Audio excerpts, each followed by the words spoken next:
members are present. Alderperson Hepp has been excused. If you want to go around the room, state your name, please. Steve Kipfer, Cultural Center President. Stephanie Hartman, Cultural Center Director. Adam Tagan, Community Development Director. Herman Blevins, Chief of Police. Joe Lockman, Wisconsin Rapids City Times. Terry Dolan, Alderperson. Joe Zerflu, Alderperson. Item number 2, consider a special events application submitted by Central Wisconsin BMX for the North Central Gold Cup Final BMX to be held on September 22nd, 23rd, and 24th at the BMX track. The applicant is requesting that the Eastside Compost site be closed on Saturday, September 23rd for event parking.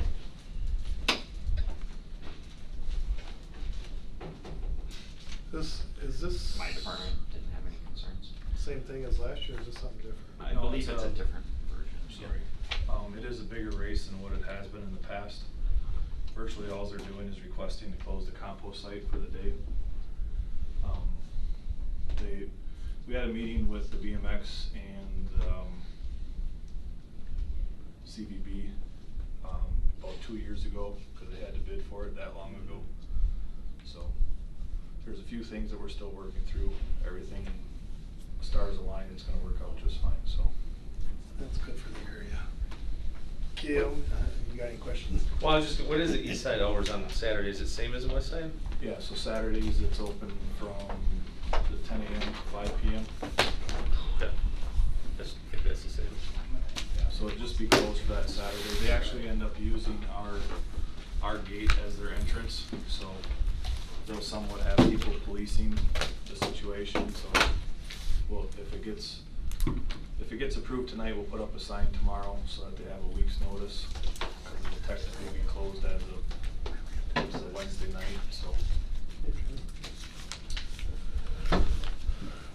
I'll make a motion to approve a special events application submitted by Central Wisconsin BMX for the North Central Gold Cup Final BMX to be held on September 22nd, 23rd, and 24th at the BMX track, with the applicant requesting that the Eastside Compost site be closed on Saturday, September 23rd for event parking.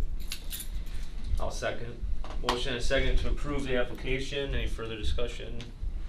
All in favor? Aye. Aye. Opposed? Motion carries. I have the other event application as well as youth beverage operators. I just got out of HR, so I'll Okay. be right back. I was hoping you'd show up. Item number 3, consider a special events application submitted by Heart of Wisconsin Chamber of Commerce for an event called Friday the 13th Halloween Extravaganza to be held on Friday, October 13th at Veterans Park. Friday the 13th. Yeah. Would you like us to come up to the table? Or? You certainly can. Oh, I'll okay. get you on camera then. Alright. Well, he's the leader, so. Well, I don't ever tell people not to do anything. So, introductions quick. I think I know everyone, but I'm Melissa Renker, President of the Heart of Wisconsin Chamber of Commerce. And with me tonight, I have Steph Schmidt. She is our Director of Marketing. Steph has been with us for a number of years as a work-study student, and we're happy to have her on as our Director of Marketing now. This is her event, and she's going to be really happy to tell you about it and answer your questions. So the idea is for the event to promote local businesses, get the community to know about them, as well as to give the families a fun kind of trick-or-treating event as well. And then I would like to have it in the Veterans Park, set up booths. There's going to be like a photo booth and a few like mini yard games and stuff for kids and parents to participate in and play. And that pretty much just sums it up as shortly as possible. Very similar in feel to what our Lunch by the River is. We'll be having a food truck there. It'll be J Squared, and then businesses will have the opportunity to provide candy and games for children in that space. We did request that 2nd Street between East Grand and Oak be closed, simply for the safety issues with kids coming in and out and unloading and loading of vehicles to get the games out and promotional merchandise. Yes, sir. We did have some internal staff communication about the request to close the street, and we would advise that we do not close the street just because it's for 2 hours on a Friday evening, and in the interest of the city, just to keep it open. That was the discussion we had. But we wanted to give them availability to have a food truck in that space, so we could block off a space for J Squared. But as far as the rest of the event, we believe that it would be adequate space within Veterans Park for the rest of the event to go on, so. We're just, we're concerned about safety, and that would be why we're asking to have that street closed. It just encourages people then to use Oak Street instead of going straight down 2nd Street, and keeps things a little safer for the families. We certainly can operate the event in the confines of the park on a few of those parking stalls if that's what this committee decides. But it's just from It would Jackson be, to Oak? yeah, it's like where Lunch by the River kind of has a similar setup right Okay. there. It's Oak to Grand. So Jackson and that. That is great. Second would be still open, so it'd be open Oh, in front the of other side, Jennings. okay. Jennings. Yep. It would just be closed that little part in front of Wood Trust. And between the bank and the park. Yeah, I guess. I wish Paul would have stayed here because I could have asked Paul what kind of, what he's looking at, because somebody's got to put those barricades up and somebody's got to take them down. Right. And it is a Friday evening and it's a short event, so ultimately you guys do have the power to make that decision because that's what the applicant's requesting. But I would recommend that you don't close the street. What was it? What was the 2-hour block again? 5:30 to 7:30. I mean, I don't see a lot of business traffic needing those parking stalls, really. And it isn't open in front of Jennings as well, so Right. it's parking. And our main concern was the safety for the kids. But I'm just trying to play devil's advocate. I know, yeah. No, I And, appreciate mean, that. This was, yeah, I mean, there's ample crosswalk opportunities there. I don't see a real need for safety. I'm more concerned about the burden that it places on Paul on a Friday night. Yeah. With staff overtime and So that's why, and it's a shorter event, so that's why I don't know if the street closure is necessary, just for the staff. Typically in the past though, they've just, 4th of July, for example, I know they have the barricades in place ahead of time and then Right. someone just usually pulls them off and leaves them there. Yeah, we usually, a lot of times, staff at the Heart of Wisconsin will pull them. We've had auxiliary police help us in the past. We've had actually officers on duty help us in the past, but I don't necessarily, if the barricades were there, we could be responsible for making sure they were pulled and then pulled back off of the street when the event was done. Yeah, but that's still, somebody's still gotta pick them up. Right. Right. I stand by my recommendation. If it was a cross-country thing, it'd be different. Yeah, right. Well, I'm the clerk, so I'd make a real nice special application. I'm a little concerned leaving it open, to be honest with you. With That's kids fair. events and, kids running around and stuff, we can say what we want, it's gonna be a kids event, right? Yeah. And afterwards, I could see issues on a Friday night, bar traffic. Bar traffic, sure. But on Friday the 13th, there's gonna be bar traffic at this time probably, and I think I feel more comfortable having it closed. It is your decision. Chief, any comments? I'd be more apt to close it than leave it open just for that safety factor. I know it's gonna be a headache, but.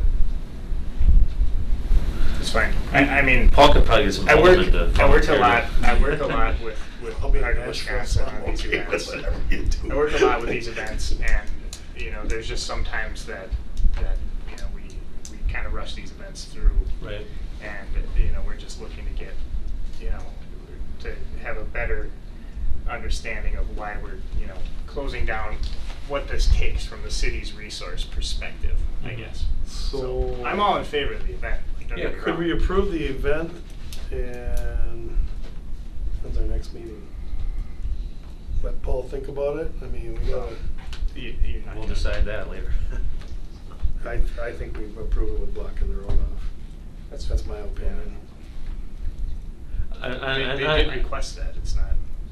Yeah, no, I totally understand where Paul's coming from and where you're coming from. Right. I would feel better personally too. But I'm merely the messenger for. No, I understand, yeah. I'm trying to- I wasn't arguing. I'm looking And out. I know for you that. weren't either. Looking out for staff. So.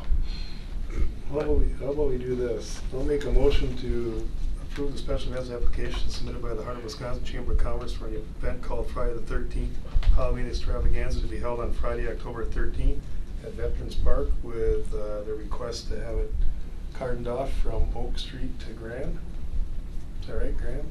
Yeah. I'll second. Motion and a second to approve the special events application with the road closure. Any further discussion? All in favor? Aye. Opposed? None? Motion carries.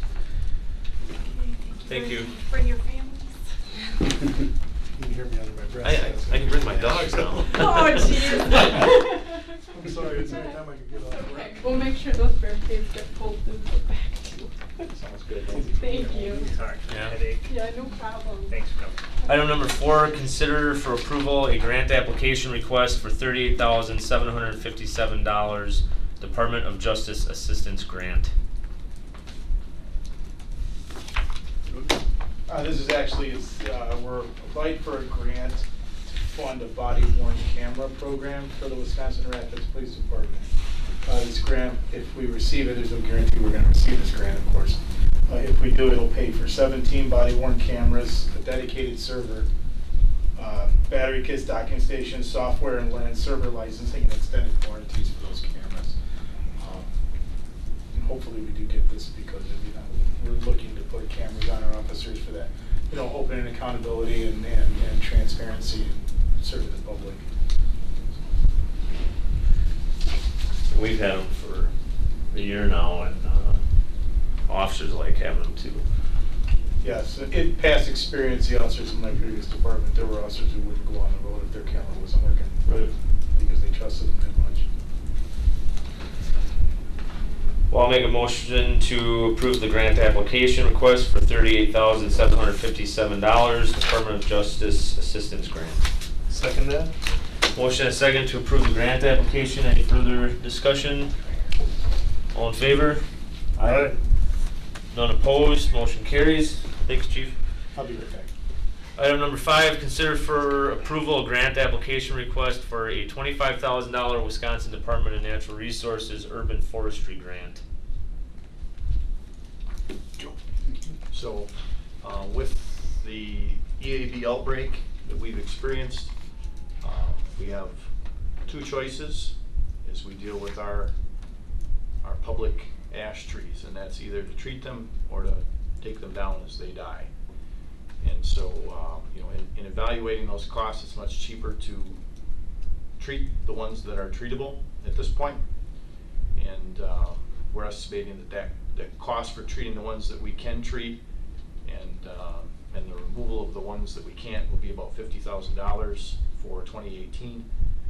This particular grant application would allow us to cut our out-of-pocket expenses in half then,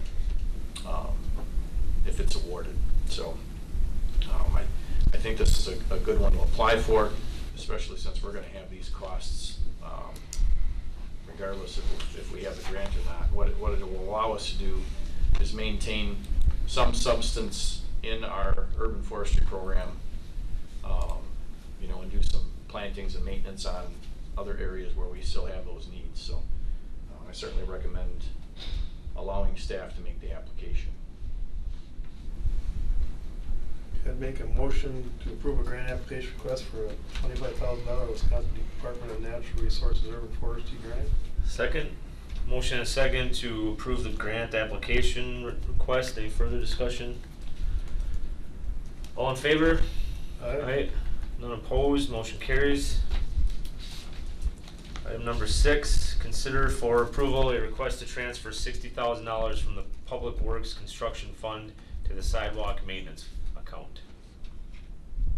So Joe Eichsted's not here, but I can make a brief presentation, and I'm sure he's got a fairly detailed explanation there.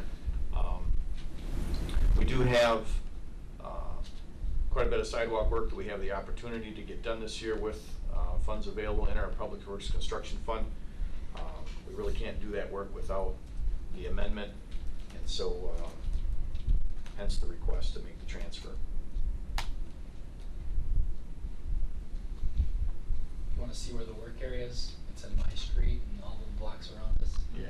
And really, it's, we've changed the program up this year. I think it bears mentioning that we've changed up the program to do more with about the same amount of resources. Quite a bit more, potentially. Yeah, and so instead of removing a lot of sidewalk, we're grinding the edges, and just from a resident standpoint, I'm very pleased with the way the program is rolling out, and I think residents will be pleased to not be stiffed with a big bill, to have to replace a bunch of sidewalk when we're actually making some other modifications to the sidewalk, so it helps us do more with less, and I Right. think it's been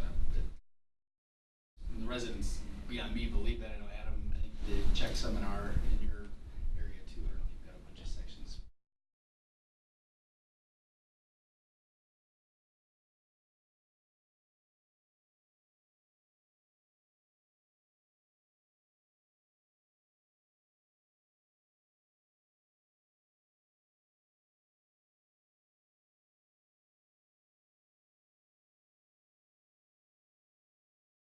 Walk or driveway.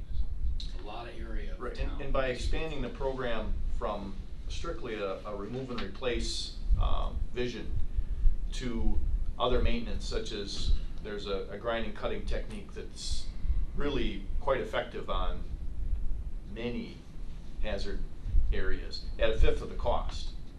And so the same dollar goes a lot farther. And I think as we progress in the future using this model, we're going to be making much more substantial improvements to our, sidewalk safety program. So I'm excited about it, and I think we're certainly moving in the right direction. And yeah, if you've been over on 3rd Street or 4th Street, you've seen a lot of activity in the last day. Yeah. It's really nice. Yeah, I like the thought process. They did some of that on Huntington a while back, and it's been a while, but that stuff has held up pretty well, and that's still, that's what I'm concerned about. You look at trippers. 16th Street by the high school on the, I guess on the west side, that gets a little humped up stuff. I'm sure you look at those images. I think this takes it in quadrants. I think Yeah. kind of like the assessor's Right. kind of that same idea. You do a concentrated section, inspect it. Try to get everything in that section done, and then have a program so that we're really revolving all the way through the city then on a regular basis. Well, and down in your area, it's by the school as well, so. Yeah, by I mean, assumption, yeah. So a lot of walking through the hospital employees are walking. I guess the other improvement with the program too is recently the council's approval to change how we handle those curb repairs. Administratively, it allows us to do these projects where we do have the financial capacity to do it, but we didn't have the staff time. And so, again, I think just from an overall value to the city, this is a step in the right direction. I'll make a motion to approve the request to transfer $60,000 from the Public Works Construction Fund to the sidewalk maintenance account. I'll second. Motion and a second to approve the request to transfer. Any further discussion? All in favor? Aye. None opposed, motion carries. Item number 7, presentation by Community Development on options for development of city-owned property located at 25th Avenue South and Alton Street. I guess that's me. I'm trying to think, I think the majority of you were here the last time a development was proposed at 25th and Alton. At that time, it was an affordable housing, multifamily type of development. Ultimately, that was, they relocated to another location, but the neighborhood made it clear that they were not fans of multifamily, which had kind of been what had been eyed up for this property in the past. There were at least several that commented that if it were to be developed, a single family or 2-family type of concept would be more palatable to them. And that after a offer to purchase the property was denied by council, it was determined that we should look at some potential options for that. So that's kind of what spurred this. So in meeting with city staff, we kind of discussed what ultimately could be a good fit here. So our recommendation and what we think would be most appropriate is what is before you. Ultimately, I can kind of run through it. There's 2 general layouts that engineering had put together. I would note that by no means are these engineered. Doesn't have to look like this. It's just kind of give an idea that there is the potential for relatively easy layout that would be relatively low on infrastructure costs. But ultimately, we think around 12 lots would be very obtainable and still maintain a larger lot size that would hopefully bring in a slightly higher residential value.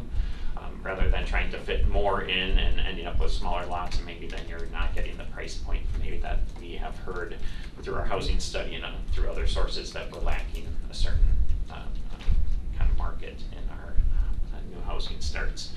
So that's why we're recommending that 12 residential lots in that 14,000 square foot area. Trying to get a minimum assessed value would be our recommendation. Again, trying to make sure that there's a level of quality there so that it fits in better with the existing neighborhood. If you have driven through that neighborhood, there are larger homes on larger lots. It is a nice residential area, so we don't want to be necessarily putting them in on smaller lots, smaller homes. And then some other things, again, trying to keep that up with requiring a 2-stall attached garage.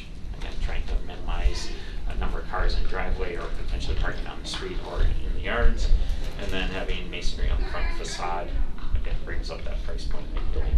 But so if the committee is supportive of kind of the concept of having pushing for residential subdivision in this location, our recommendation would be basically we pursue a request for proposal type of process. Send it out to local and area residential home builders with kind of a minimum requirements as outlined in the memo, and see if anyone is interested in it.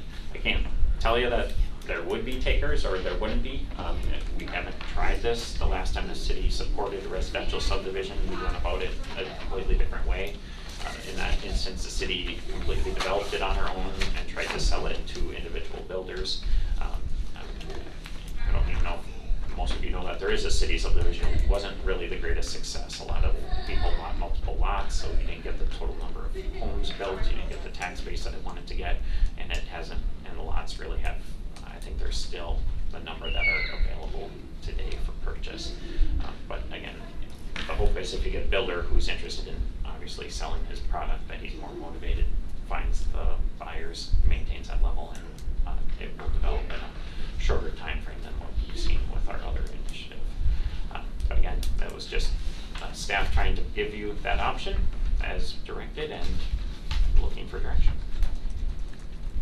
Well, even if no one's interested in developing it, doesn't change anything, it's still just vacant land. Right, yeah, the only cost would be obviously just some staff time putting Right. together a proposal and trying to market it. So yeah, very low risk operation to try and see if anyone's interested in it. I think you hit the nail on the head. You know, we wanted to kind of put something out there, bear in mind all the, as Adam said, all the feedback from the residents as well as the council discussions we've had about the property. You know, we see a lot of subdivision plats come through the planning commission for towns all around us, and we have yet to have anything like that happen in the city. So I think, if anything, it can at least start the discussion with some of the local builders to say, what's the appetite or what interest might there be to develop some vacant lots in the city. So I think, you know, like Adam said, we're not planning or proposing to do this ourselves, and we'd like to have proposals from developers that maybe we could consider to take it on. Considering of all the other priorities, it's not the top priority, but it's something we need to consider as our housing study had called for. And I think you know, what is shown on the screen isn't necessarily set in stone. It's a concept that demonstrates how that area could be laid out to facilitate that number of lots.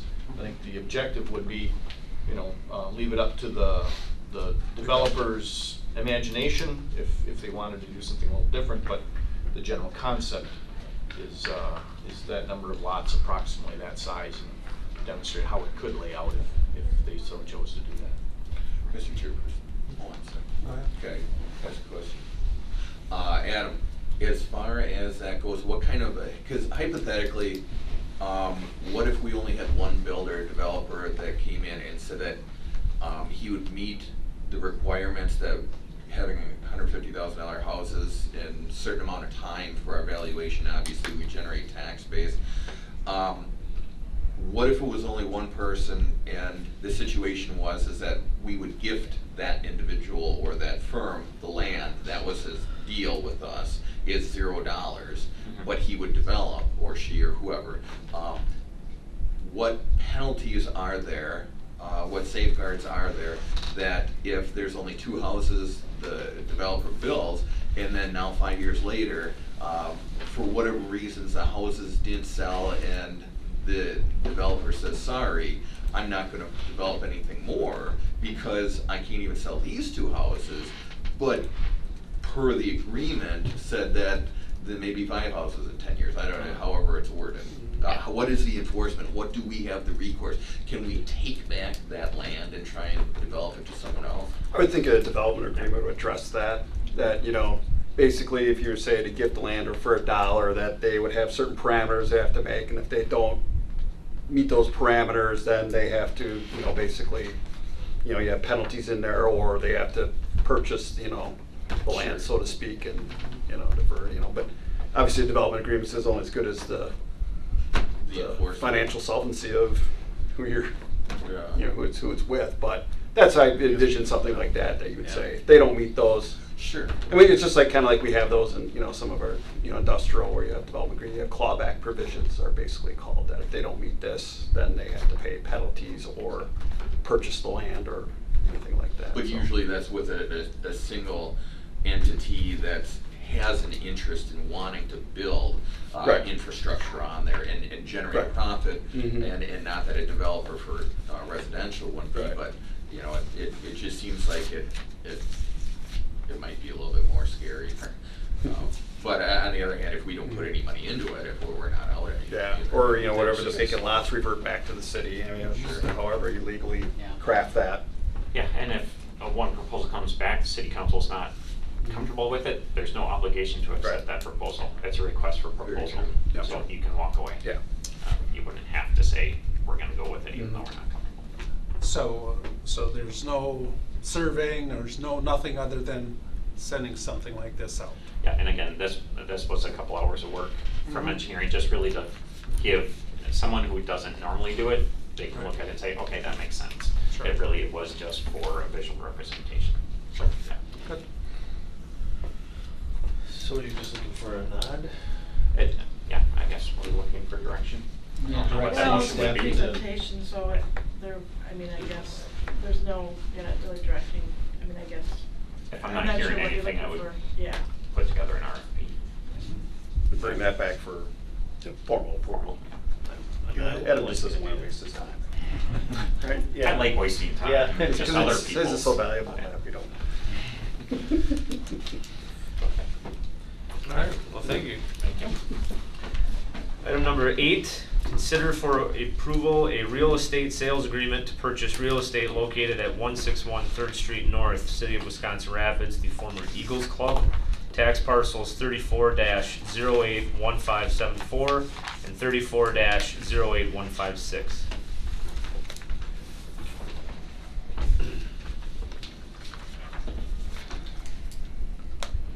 So previously, I guess we've had some discussion on this property, and just in a previous life, right, when it was an occupied, a going concern in the city, and I think since that time, the Eagles Club has decided they're not interested in operating it. They let their liquor license lapse and have since merged with the Marshfield Club, and so they have no interest in operating the property.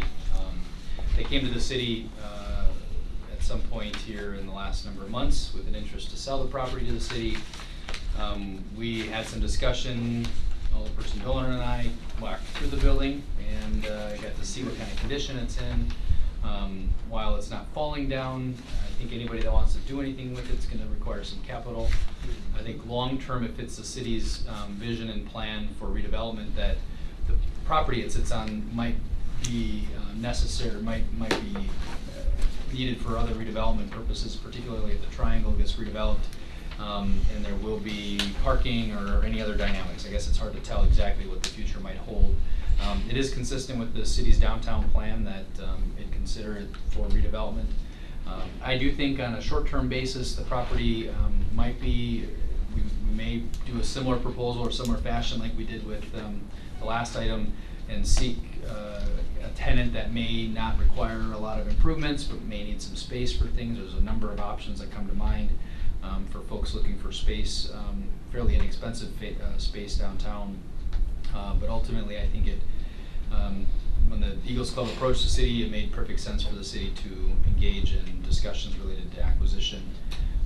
We do have a financing secured for how we're going to acquire the property, and Tim can go into details on that, but overall, I think this makes good sense for the city to acquire the property for the reasons I mentioned, as well as for long-term use. I think there's some question of the neighboring property owners who might acquire that property and who might want to operate another bar out of it or something, and I think for good reasons they've been looking to the city as kind of that intermediary landholder or property owner to ensure that number one, to protect our investment in East Town Plaza, which is adjacent to there, as well as just to kind of ensure that, or to promote, I would say, a broader tenant mix downtown. I think if we're going to add any sum of housing units across the street, having a certain type of tenants and occupants in that property downtown, generally, it behooves the city to make sure that we're promoting success for our own investments, such as the Triangle or East Town Plaza, or even supporting the success of other business owners and property owners downtown. So that's, I guess, my feelings in a nutshell on that item. Is it both lots or just the one?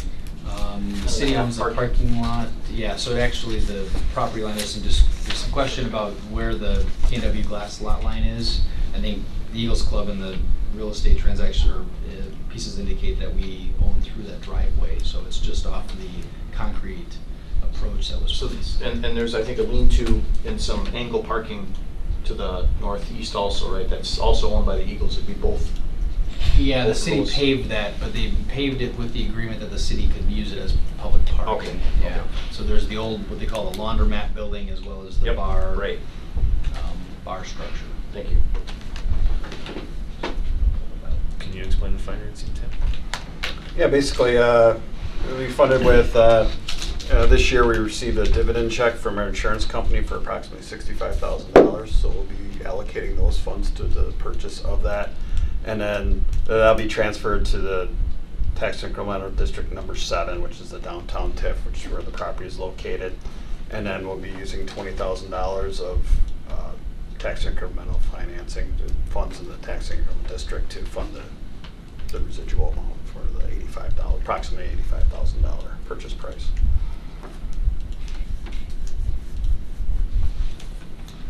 Yeah, thanks, Joe, for the putting on the parcels there.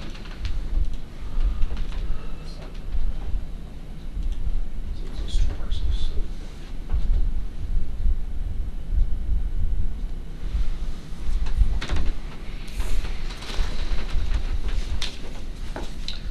Any other questions?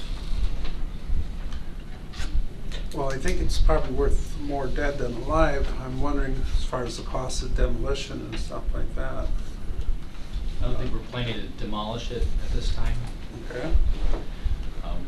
Our first priority would potentially be to secure a tenant on a fairly short-term, flexible basis, so it wouldn't be a long-term lease situation. That would operate it with some, you have to figure out what those parameters might be for a lease situation, but it's not in a state where it needs to be taken down at this point. Okay. But when you talked before as far as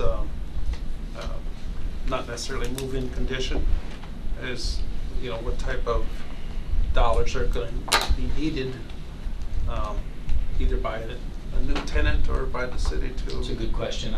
Generally, it's just the bar that's still in there and all the bar fixtures and things, so it's more probably removal or maybe a sale. We did request that all the fixtures would remain with the exception of some random things that they wanted out of it, but generally the bar equipment is there. The bar remains personal property that was associated with it, so we could sell that off. But to remove the bar, for example, would be probably the most cost prohibitive piece. Otherwise, it's pretty well open, or wide open space. The laundromat that's kind of highlighted in red has a strange handicapped ramp in it that occupies a lot of the footprint in there, but it's kind of a necessity if you're going to allow handicapped accessibility into the building. It doesn't have that ability from the street on the main structure side, on this side here. So that's a driveway on the I guess you'd call it the south, right there, is that divided in half then, that driveway? Yeah, and that's kind of what Joe was asking about. There's been some dispute about where the property line lies on here. And Adam, you've issued a permit for, engineering probably issued a permit for the concrete that K&W poured for their property. And that would have been K&W, but I think they only went 20 feet off the building, so they still, I don't even think that would have reached halfway through that curb cut. Yeah, barely have. So you're asking about the driveway approach and who Yeah. owns it? Mhm. Yeah, I'm not sure how that works. Okay. Maybe a split access easement, I'm not sure. There's a city alley that runs through the entire length if you haven't driven through there lately or anything.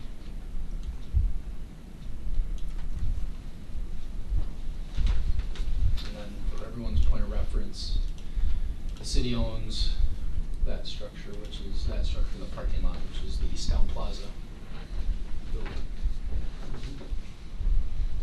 As well as this parking lot. And this parking lot.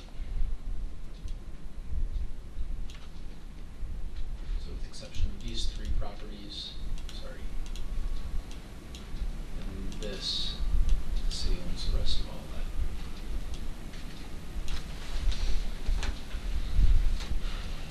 Combined, it makes another large area to develop too, isn't it? I think that's the motivation, you know, when we've been talking with folks on that triangle development, that the proximity to that, as well as this property, is you get a first development done at that property, it really activates some of the other property for reuse. And, you know, our obvious choice would be to seek more infill development that adds multi-story, 1 or 2 or 3 stories, whatever that might be, or 2 or 3, I should say, as opposed to just a simple structure, simple development. What some of those buildings are today.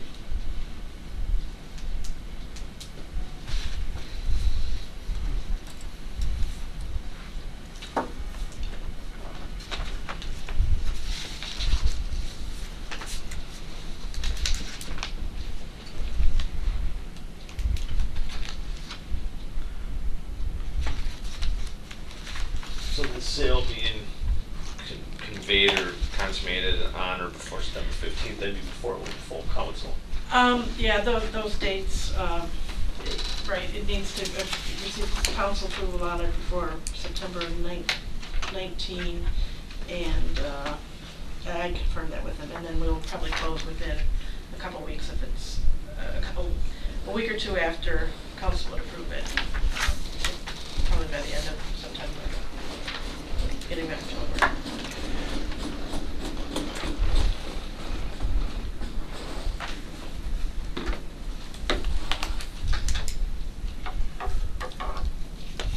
What is the assessed value on that? Is it Well, part of it's not tax. Most actually, a good portion of it's not taxable. because of what? Because of the Eagles? Yeah. Right. Okay.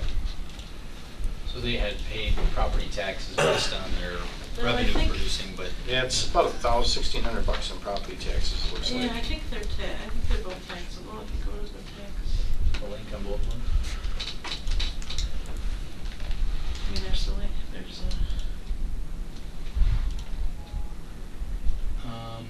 It's assessed at about 54,000 total. This is the primary. So the city tax portion, where do I see Both those that? lots combined? There's some special assessments on there, but Actually, no, that was just the southmost one. Okay. yeah, so they're both taxable Yeah. and based on their use.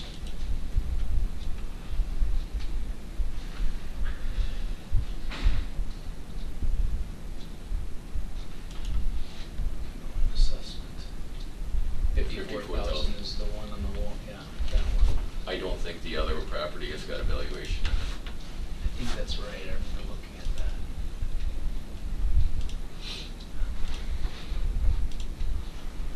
Actually, sorry, put it on here.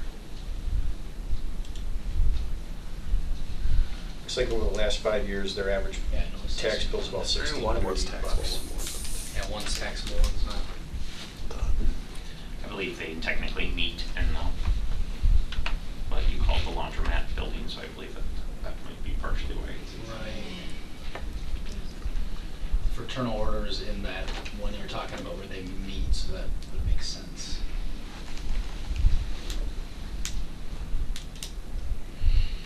So from a tax-based standpoint, yeah, I mean, the concern or the question about removing that off the tax rolls, there's some legitimacy to that, I guess I would say.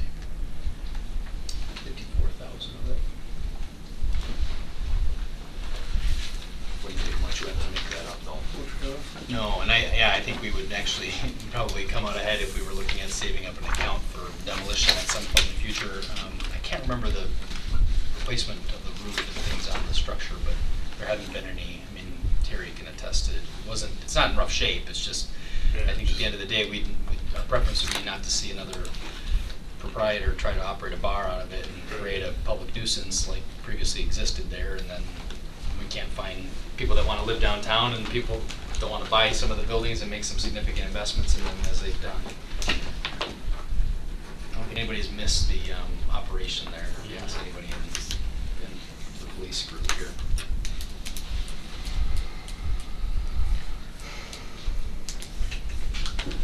I'll make a motion to approve the real estate sales agreement to purchase real estate located at 161 3rd Street North, City of Wisconsin Rapids, the former Eagles Club, tax parcels 34-081574 and 34-08156 for $82,000.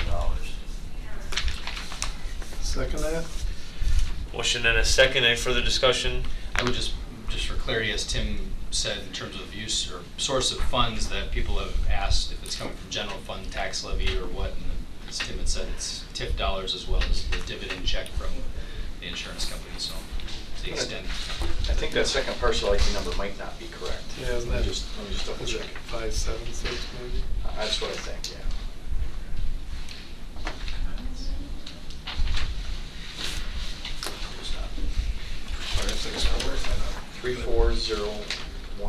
3408157 and 3408156.